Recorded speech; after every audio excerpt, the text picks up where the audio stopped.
this connects to.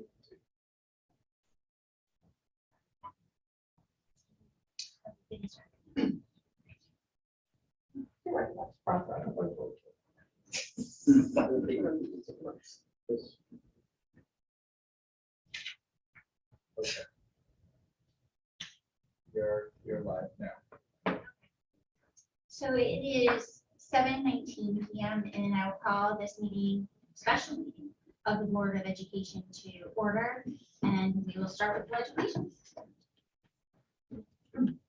To the flag of the United States of America and to the republic for which it stands, one nation, under God, indivisible, with liberty and justice for all. We do have correspondence this evening, two things that will be passing around. One is the high school Rambler. And the second one is a folder on college and career readiness program. So lots of information in there for you. That's it today. Thank you. All right, so we are moving now to the consent agenda, which we won't be discussing, just voting on. And hopefully everybody saw my email earlier about the slight change to the dress code policy as discussed. So, no, it's the consent agenda, unfortunately. Oh, it's gonna hide up the change. I don't think, It's just the last sentence on the, based on, the comments we had. I'm not ready. Yeah. Did you want to cover this? Oh, this is. Oh, I do, yes. Yes. Okay. So, Yeah, it's on the We know what last, the change is? yes, the last, if you look at I. so, yeah, and I don't know, from like, just from a procedural perspective, the point of the consent agenda is to not discuss. All right, but we did make a change. We did make a But we change. usually talk I saw it. So, about it. So you can do one of two things. You can either pull that item off the consent agenda. I'd like to not to. Right, you Like just- that. Yeah, I'd like to not to. So I'm gonna ask now for a motion to approve the consent agenda as presented, moved by Eileen, seconded by Trevor. All in favor, aye. Aye. Any opposed? Any abstentions? Okay, so moved. Thank you. All right, so that takes us right into the educational issues for discussion. And first on the agenda is tuition for 22-23. So you see this every year. It's based on the state formula. We follow a policy and a procedure that has been outlined by the state. For regular tuition, the special education expenditures are pulled out. You can see on page 2, there's a summary of how the formula is devised and what's extracted from the total budget. And so it's pretty close. It's a 2.56% increase. And what really changes that is enrollment. So it's predicated on the number of students enrolled. So as enrollment goes down, it's likely that those costs will go up. And actually, can I pause you for a second, Julie? I apologize. I went to discussion out of order, so we need a motion first to approve the tuition as presented for 22-23. The regular tuition. The regular tuition. So do we have a motion moved by Karen, seconded by Trevor? Now I can open up. Sorry. No, it's my fault. So the formula is exactly as it's been presented each year. And so you can see we just rounded it off. It came to $20,041. We made it an even 20,000 versus the small amount that was at the actual number. And it's based on 1,028 students at the time. So that's pretty standard. So we have questions for Julie on the tuition and how it's calculated. Go ahead. Just real quick, sorry. So when we calculate the reimbursement for special education 4.5 times per pupil cost, it's just more or less pretty close to the number. It is. That calculation that we get from the state is slightly different, George. It's a much more complex formula that they come up with, and they predicate that on the basis for that is the number that is audited. So that's always a little bit behind. This is I would say a more straight math equation, whereby that has a bit of a different. But plus or minus a few 5% maybe. So Yeah. So We're about a little over 100,000 we do 4.5 times our per pupil, so. Thank you. Any other questions for Julie about this? Julie, some questions? Go ahead. Yeah, go. So in terms of population, you said 1,028, what was it last year, if you know, Julie, how much of a decrease in population was it? I don't have the enrollment in front of We me. said 1,060. Just, I was gonna say It's about, October 1 to about 30, October 1. 39 or 40, I think was the difference, yeah. But our actual numbers now, if you looked up our numbers right now, wouldn't match that at all because we've actually Added. kind of increased a bit. It's a point in time that, we Sure. use. So when you say Julie, the current 2021-2022 special education inclusion rate, it just means a student that's federal, state, or public schools that needs to be That's the the special ed rate. placed in the classroom. But we haven't gotten there yet, but I'll explain that when we get, we're doing just the top one right now. Gotcha. But yes, it is. Are there two that we're voting on?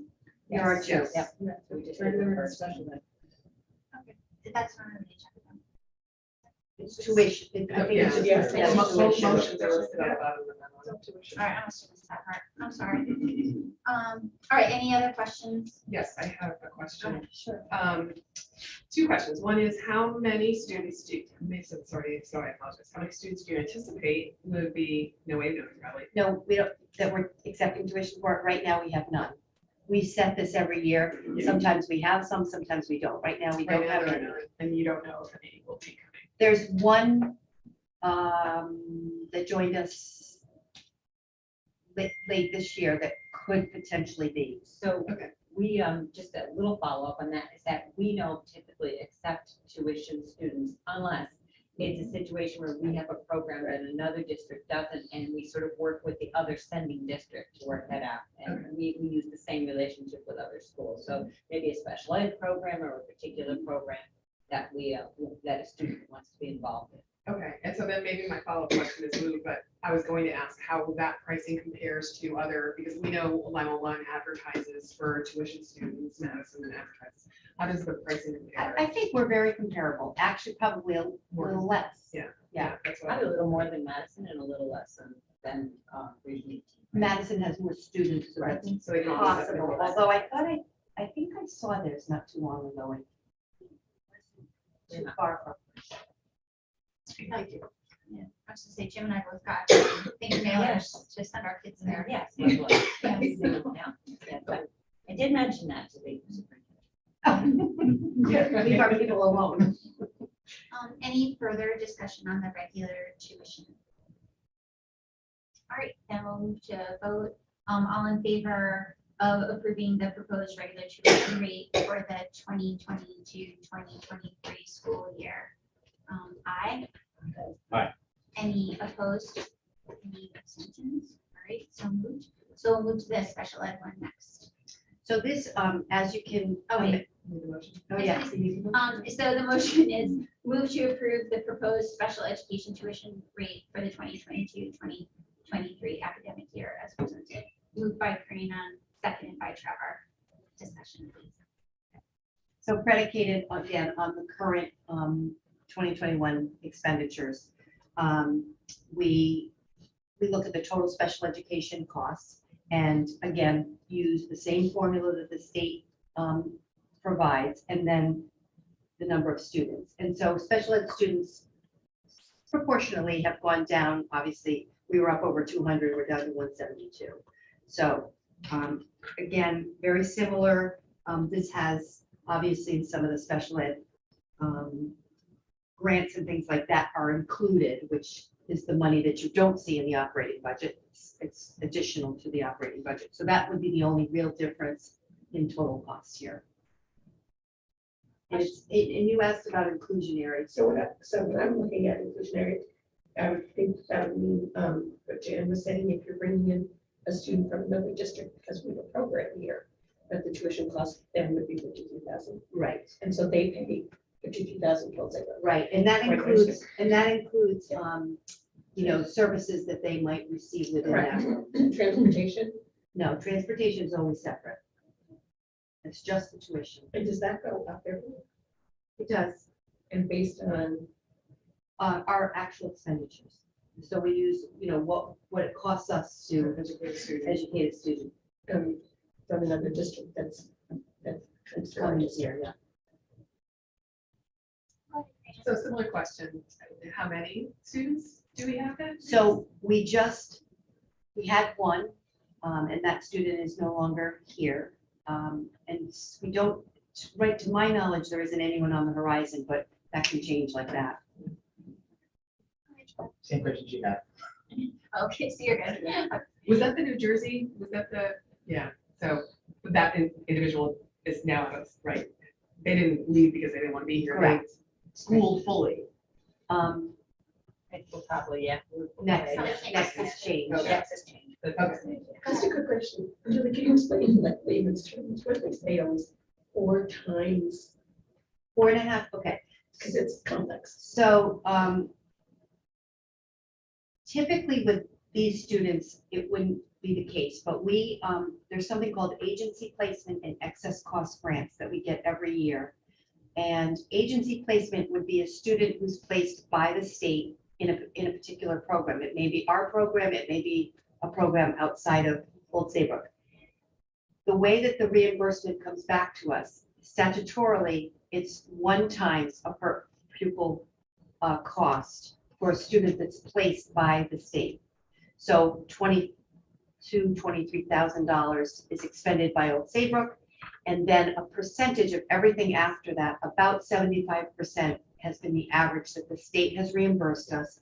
That money comes back to us in the fiscal year that it occurred. So this year, we anticipate about $260,000 from the state that the town will then apply to our budget as an additional appropriation at year end. And statutorily, it's one of 2 ways. We budget net, so we don't budget more than 100 and whatever, 1 times or 4.5 times that per pupil cost.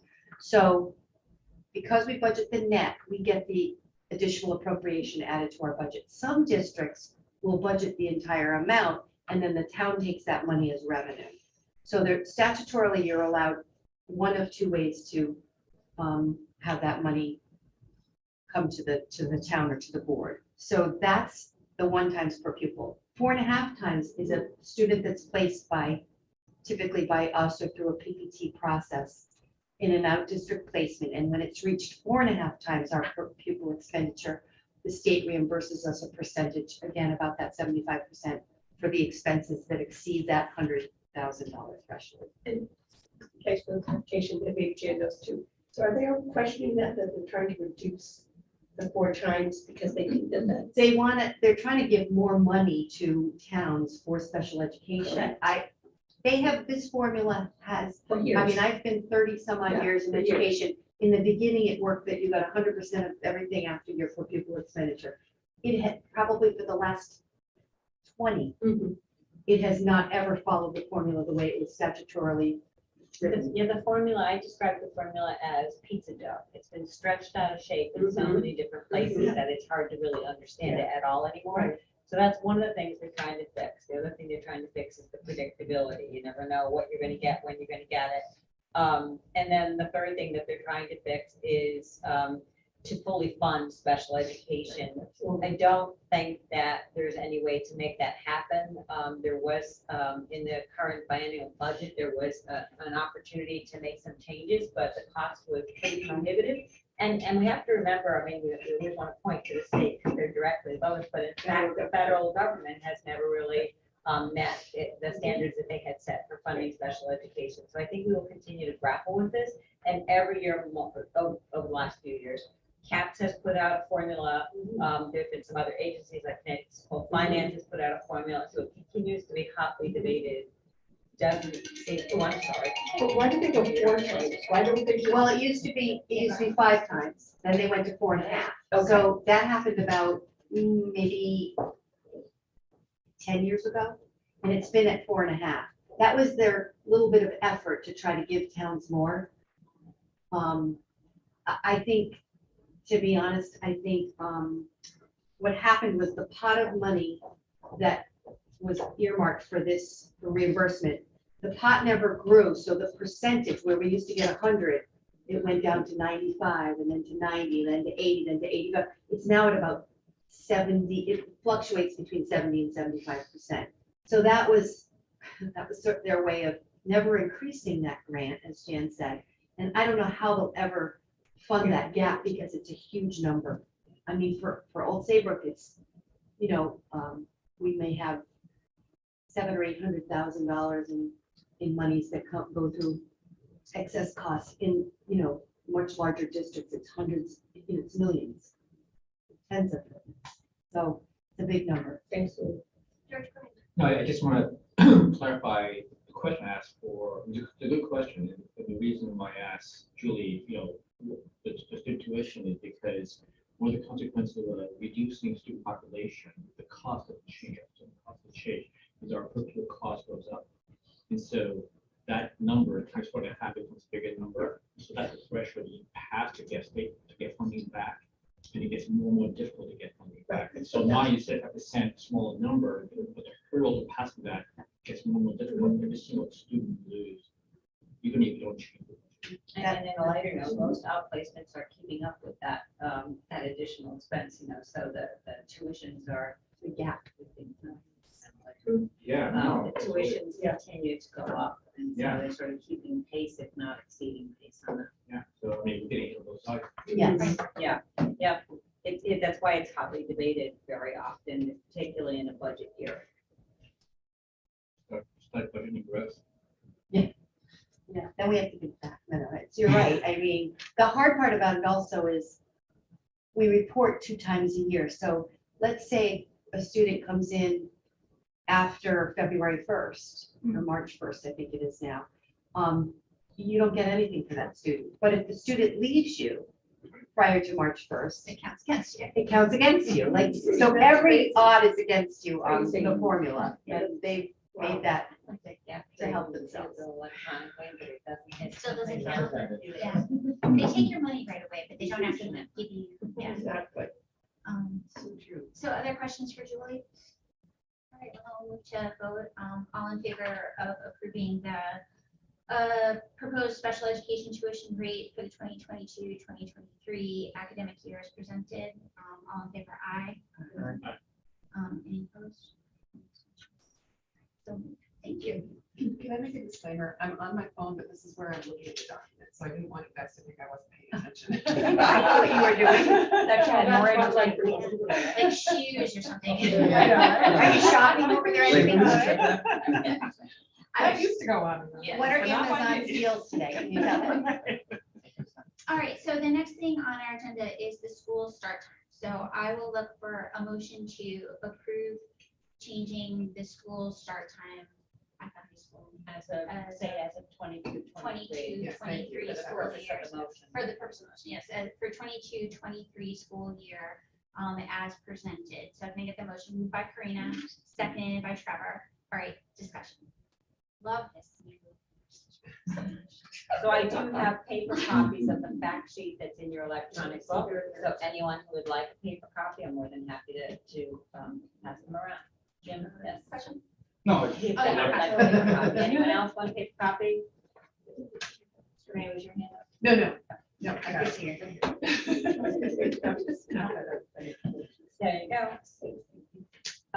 So I guess Brina, you and I can tag team this. I think that, the board has heard this presentation once, had follow-up questions answered. We did offer a community event with Dr. Candulas and Dr. Canapari, who is the sleep specialist. Very compelling arguments about the importance of a later school start time on mental health and well-being of adolescents. This proposal moves the high school start time to 8 a.m. It does not move the other 2 school start times. The only other impact on the other schools is that the high school students and the middle school students would be riding the same bus. And as you can see from the fact that that is happening in a number of districts around us. I know my own child rode on a high school, middle school combined bus. Westbrook, East Haddam, Limold line, regions 4 and 13, so Essex, Beaver, Rochester, Durham, Middlefield, all use that method for getting students to school. If we were to do this, we would divide the students up, high school students in one section of the bus. And actually ridership at the high school level is about 18%. We don't have significant numbers of students electing to use the school bus. Not much higher really for middle school either. So I don't think that that will be a problem. That's budget neutral. I was gonna say that saves them money. No, That's what the it plus won't. one's No. Okay. It's budget neutral because you still have to have a seat for everybody, right? So, but, you know, there is that opportunity. To present it all to you, to be completely transparent, the data, you can see the data here. Students were for the most part for about 2/3, 1/3. Parents about the same, 2/3, 1/3 interested in the change in time. Faculty, staff at the high school, more of a 50-50 split. What's the rationale? behind it? Everybody else was so more heavily in favor of the spin-off. Think about 50-50 split. So I can only speak to that anecdotally Yeah. after speaking to a few of them because we didn't ask a why on that. I think that people have their lives planned around a certain start time and they know that this means that they'll need to make some changes either to childcare or, you know, who leaves the house first, and you know, all the things that you deal with on any given morning. You know, some may have other work that they do at the end of the day. So I think that there's that. I didn't hear anything else besides that, though there may be other reasons out there. And I have to say, so that when we surveyed other schools who had gone to this change, parents had the same concerns, right? Athletics and school bus, mixing ages on the school bus. And after implementation, both of those became non-issues. So, you know, just as Jan said, districts are doing it already, even though they aren't doing the school start time thing like we are. It feels like it's gonna be a big deal, but ultimately it's really not. Yeah, and, So, oh, go ahead. no, you were saying. Well, I was just gonna say that, the presentation, and really, it's, you know, my one regret is that the entire town didn't hear the presentation. It was so amazing, but things like, you know, there's some obvious benefits, which is they just got additional sleep, but the result of that is fewer car accidents, lowered suicidal ideation. I mean, things that. Declining impulsivity. Yeah, I mean, it's remarkable the effect that can happen. And that night I said, you know, I wish we could move this to 8:30 because that's really the recommended time. You know, maybe one day we can get there, but, yeah. So is that something that was recorded, Jim, that could be? No, didn't want us to report it. Okay. And the follow-up question, I'm assuming we'll do a survey or a impact in a year. Sure. Yeah. And you know, the other thing is the motion said 22, 23, but if the board has concerns about that, you could put it off another year as well. Whatever, we will make it work. One thing I'd like to add too is that there were very few people at the presentation, and what I feel is that is, maybe that says they trust that decision, right? That the community trusts that decision. And Jan has had a parent meeting since then, and it really didn't come up at all, right? No, and I brought it You up, brought it and I up. even said middle school and high school students would be on the same bus. Yeah. Like, I wanted to ring the bell. Yeah, and so like there was nothing. So I think, you know, my qualitative assessment is that this is, you know, people are kind of in support of it, you know? So actually, George had his hand up in here and then I. No, I just a commentary. I don't, you know, I think certainly that the community has trusted, but I think also that, I mean, as a school district, we use the word is, we like to use agency, right? We like to basically push the responsibility of education to the student. By coming to high school, it is a responsibility. And so the parent is stepping back. I think it's appropriate for them to step back and say, okay, you know, like you said, 70%, 80% of the kids ride the bus, perhaps a lot of kids are on their own. Junior, it's on you. So I think it's, it may reflect that, it may be quite appropriate. I'm just wondering, Jan, are you aware of other surrounding districts that are also looking into changing the start times, particularly the ones that we're playing sports with, or that would impact us? I know that Guilford did already Right, make this right. change, Yeah. And I think some of them are watching us. They're to looking see into it. it. Yeah, it'd be interesting to see. I was going to say that I think one of first of all, that event, that community event was really beautifully delivered. And those individuals commented, but one of the things that I really appreciated, and I know Jan really studied it long and hard with her colleagues here, is that you move slowly. So it doesn't impact opening school, it doesn't impact the middle school. And it really focused, and they commented on that, that was really carefully done by you and celebrated your approach, because that way you could just concentrate on the high school. It wasn't going to cause any kind of other concerns. for Well, you. Thank you, but I think the committee was instrumental in making that recommendation, and as Dr. Cantori said, it's usually the elementary school parents that get Exactly. very anxious, Sure. especially when you're doing a flip flop Right. sometimes, which the committee decided not to do, because they felt that would put kids out at bus stop, little ones out at bus stops way too early. And they said, yeah, it would be dark and it might not be Yeah, safe, it's and not they ideal. took all those into consideration. Not So, ideal. Didn't some other school districts in fact make a greater than a half hour, right? Yeah, So we yeah, weren't down in sure. the Fairfield County area, quite a few school Yeah. districts are moving this way. And for a longer period than a half hour. You know, I can't speak to that too well. I can't really remember. I do remember one being 30 minutes, but I don't remember. Vancouver. Guilford was more than a half hour. No, it wasn't. I was trying to think about 10, 15 I was gonna minutes. say theirs wasn't a big change, But- but you're right about, there was a school down in Fairfield that Yeah. really was. It's either Norwalk or, Yeah, I remember. yeah. But I did speak with the superintendent in Guilford after they went to the change of just, relatively few minutes, and he said it made a difference on targets, Authorities and paying attention in first period class. which is no fun to teach, let me tell you. They say that the students come Dancing, early they're still for, not moving. Other if the things, students come yeah. in for, early for bands and other Yeah. things, Right, then they'll have a little bit more leeway. right. So they're not gonna be like 6:30 in the morning or 6 Right, o'clock. right. So that's. So we ready to vote then? Oh, we already made the motion, Oh, right, remember? that's right. I know, oh, you love that? George is like, a little senile. Struggling with that motion. Roll with Me the too. changes. Obviously, me too. All right, so all in favor to move to approve the proposed school start times as presented for 22-2023. Aye. Aye. Yeah. Any opposed? No. Yeah. Yeah.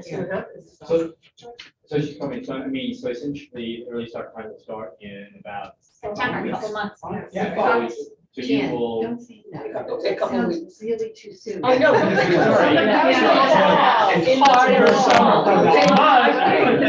Sorry. Fall. He does. Fall, all fall. That's next fall. That's true. Next fall. Yeah, that's right, my bad, yeah, no, wow. Yeah. But you guys will definitely. Oh, yeah. Yeah, well, yeah, absolutely. Multiple times. At each school and from central office as well. All right, so thank you for giving me these, Jen, because for one thing, I can't see a darn thing at this time of day, and Tara? also. May I ask you a question? Sorry to interrupt. Is this announcement going to go out by Jan, like tomorrow? I don't know if it'll go out tomorrow, but The reason my comment, I was contacted by a teacher and it was about, did you vote on it? What were the results? you can tell them, yeah, Okay. feel free to share. Oh, yeah. You guys can watch right now. Yeah, exactly. Yeah. It's YouTube So the official. question was, it was on the agenda, did you vote on it? What were the results? Really public. It's Yeah, public. 350 people watching, right? Oh. No, they're not. Everybody's sure. The one person who was watching is me. I don't think so. Must be, I guess I should pay more attention to today. 3.5. All right, so next on the agenda is authorization to add, the superintendent to add faculty and sections. And the motion required is move to authorize the superintendent to add sections and or faculty for the 2022-2023 academic year as presented. Moved by Lynn, second by Alan. All right, discussion. This is something that's done every year. It just means that we don't need to reconvene the board if over the summer we have a lot of students enroll and need to open sections. We're actually teetering on having to open an extra section of kindergarten right now. Yeah, I know, that's great news. Or hire an additional teacher when we open an extra section. I have a question, maybe, or the outcome getting not, I don't want to say that word. Did you ever mention who's going to retire? I did. See, that's what I told them. Yeah. Last week. Just yes, right, companies. Not Tuesday, actually, because our last meeting we were in Really? person. Yeah. We can maybe talk about that after. Yeah, the meeting. that's yeah, I'm happy to tell you. No I'm worries. happy to tell you. Actually, I'm not happy to tell you. I wish they weren't retiring. Okay. but- Some good ones as always. Mhm. So any other further discussion? All right, all those in favor, aye. Aye. Any opposed? Any abstentions? So moved. Okay, and the next one doesn't need, No. motion. No. We can just talk about the staffing. routine. So we did not need to do any layoffs reductions in Forge this year. Once the budget passed, there's always that second worry. If the budget doesn't pass, what do we do? But because we had retirements this year, because we did not have the decline in enrollment that we were hearing the projections were telling us we would have, we did not have to have any reductions in Forge this spring. That always makes for a much more pleasant spring for all staff. And while we did have, we're moving some folks around internally to different places to meet enrollment needs, we will be able to keep everyone employed. Paris too. Any questions about that? That's good news. All right, so the last motion is move to approve the superintendent's vacation rollover as requested and presented. And a motion for that. Moved by Trevor, second by Karen. All right, any discussion, any? I just have a question. You're allowed to roll over 20, but you still have to come to us to ask permission to do so. Is that what this is? Okay. Everyone else comes to me to ask permission to roll their days over and come to you. Roll it out. George? How do we make you actually take it? George, you can figure that out, then I know. That's right. I've tried so hard this year. She's the worst. We're gonna Although work on her. better than expected, I think. Well, thank you, Tara. I think it's And better. she's Tara. Tara. Full 20. That's Exactly. what I said. That was my point. And I honestly think I won't even need to carry 14 over when all is said and done. It's just, it's been a number, you know what it's been like. This year, this has been the most difficult year. I think you can talk to almost any educator. The most difficult year, and every time a vacation or time off was planned. There were even times where I went home, got my jeans, got a phone call, got back in my dress and came back to work. That's just the way it's been this year. And I know, George, but I intend to do better. She will do what she's going to do. We're not gonna micromanage. I'm not, always just. I'm gonna do That's better. a very caring question. Yeah. Yes, it is. Thank you all. Thank you. I will do better. I promise. I need to be a good role model for everyone. Wow, really? Hear that? Sorry, I know I'm just as bad as you are. Honestly, I carried over way more than 14 days this year. All right, we ready to vote on this then, folks? All right, all in favor? Aye. That was unanimous, so I need everything to pass. All right, so, I can't believe convocation's on here as a reminder. And the first day of school. With that said, this should be our last Board of Education meeting. There should be maybe one other special meeting we might have to have, but otherwise this should be our last meeting of the school year. I want to thank all of you for your support, for your participation, for the good work everybody did this year. I think it's been, out of my 6 years students, this was the hardest, and this was without mission. So thank you. Thank you. Okay, graduation is next Wednesday. Thursday. Thursday. I'm glad I Yeah, said hope And to then see 8th grade is Friday. It's Friday. grades on Friday. Yeah. Is And everybody then going that's to in the the morning, right? Great. Yeah. It's at 10 10 o'clock. o'clock. 10 o'clock Friday. on Friday. Everybody going to graduation? I or- can't. Yeah, George will You lead can't, away. okay. Yeah. It's going on the guys' weekend. Yeah. Trust me, I'm not gonna get the brownies. Yeah, exactly. All right, so can I get a motion to adjourn? Moved by Eileen, second by Alan. All in favor? Aye. All right. Oh, yeah.